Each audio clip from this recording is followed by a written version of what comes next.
Hi guys, it's Danielle. For those of you that know me, hi, welcome back. And for those of you that don't, I just want to quickly share my story with you in the hopes that it will help you on your cancer journey. Or if you're a caretaker of someone that's going through cancer, I hope that my story will inspire you or at least help give you some comfort in what you're going through or some directions. I started Pink Warrior Project because I was diagnosed with late stage breast cancer. But my story with cancer starts way before that. About 9 years ago in 2013, I lost my late husband to pancreatic cancer.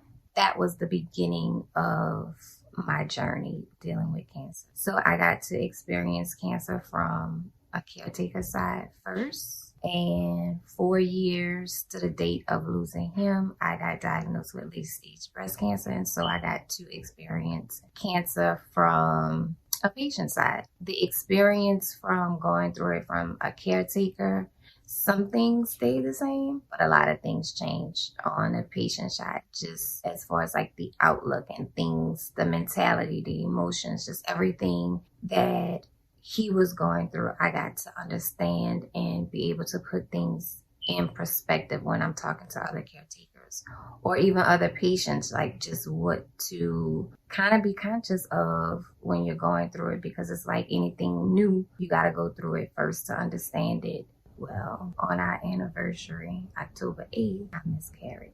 And it was a lot to process because for me, in that moment, I was okay because he was my number one concern. I was like, we can get him well, we can have a baby again. Like getting pregnant again wasn't going to be an issue. Getting him well was. So I was like, it's okay.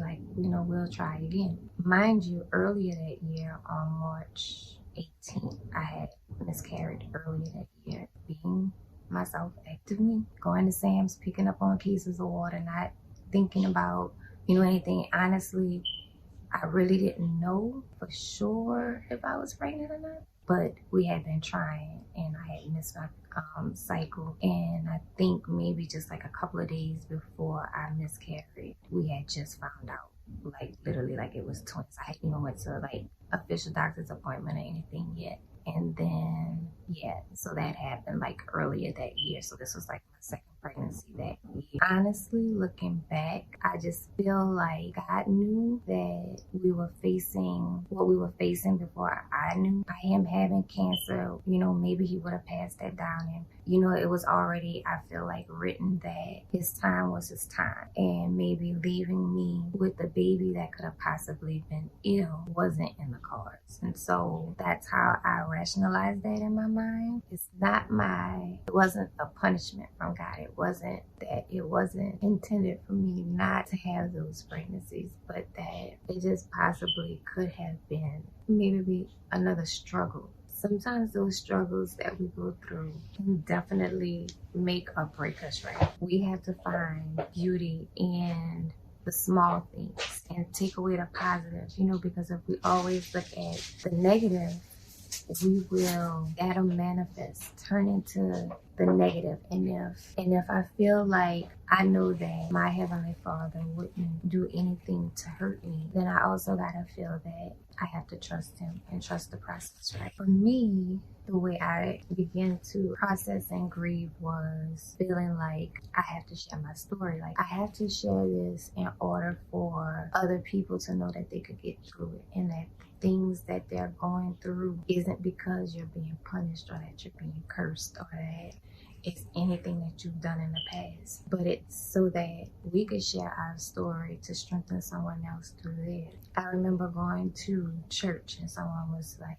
you are a walking book of Job, because of the losses that I was having, the news I was getting. It was sort of just like we had one point in our life where, he was a musician, a songwriter, producer, singer, he played all kind of, and he finally got his first break with an artist, with a local artist, but that was blowing up. He was so excited, and he got his first break. We're moving to Atlanta. All of a sudden, it's just like being put into I guess the closest description, I guess the way I could describe it as being put in a snow globe and someone shook it up. Like my life was all over the place, like with emotions, mentally, physically, everything around me was like being turned upside down, right? When I went to church, it was like a women's revival. And my aunt had invited me to because, oh my godmother, should I say, invited me to because of everything that I was going through. She just wanted me to be surrounded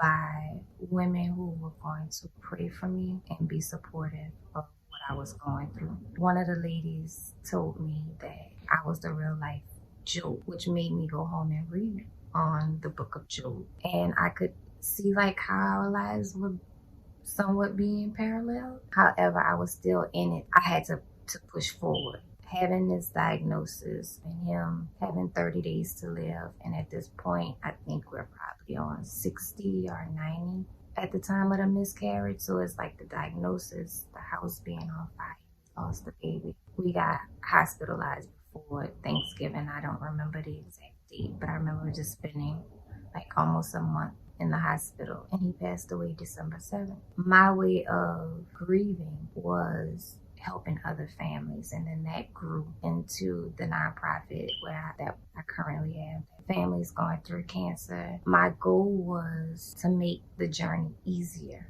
for these families because I know what I went through. I know that it's a lot of time you're gonna be spending on the internet just trying to figure out things that you don't know what they're talking about. Even having, a medical background, it's sort of like when you're in it, your mind goes blank. It's not as much help out there for pancreatic cancer as there is for like breast cancer and ovarian cancer or other cancers, lung cancer. But it's growing now. Mind you, this is like 8-9 years ago.